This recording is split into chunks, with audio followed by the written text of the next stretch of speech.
Ito yung bago, yung Zenlo T2 Plus. Ito yung sample ng ating road test para sa ilaw na ito. Ito yung kanyang white light.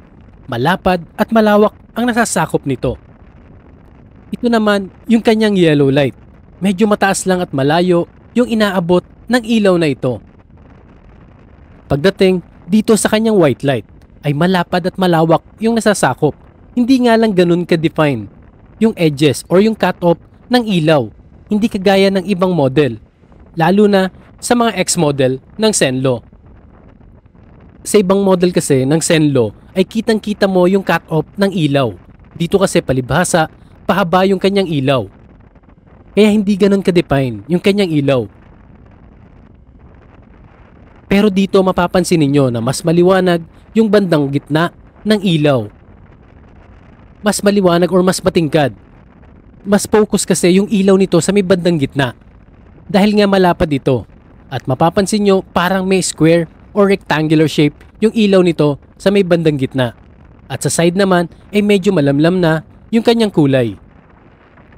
Tignan naman natin yung wattage ng ilaw na ito dito sa ating power supply. Base po sa lumalabas na reading, meron po itong 81 watts para sa dalawang ilaw nito. At dito naman sa kanyang yellow light, meron din itong 81 watts para sa dalawang unit nito. Alam nyo ba na hindi buong buo yung ilaw na inaibabato ng T2 Plus? Dahil pansinin nyo yung dito sa may bandang baba ng motor. Kitang-kita nyo na merong natatapong liwanag ang ating T2 Plus. Kaya hindi focus yung buong ilaw doon sa may bandang dulo. Pero ganun pa man, ang yellow light natin ay mayroong 9,700 lux.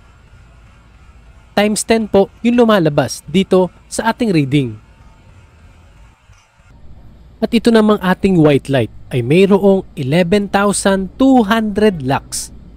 Para sa dalawang ilaw nito, 2 bulbs po yung ating pinapagana dito. At sa loob naman ng 5 meters na layo, yung white light natin ay nasa 2,100 na lang.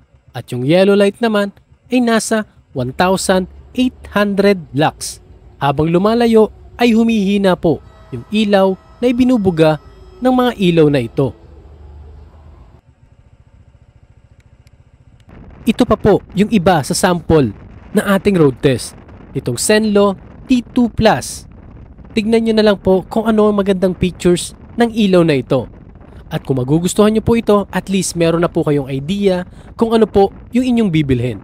Maraming salamat po sa panonood. Huwag nyo pong kalimutan mag-like, share, at subscribe. God bless po at ride safe po sa inyo pong lahat.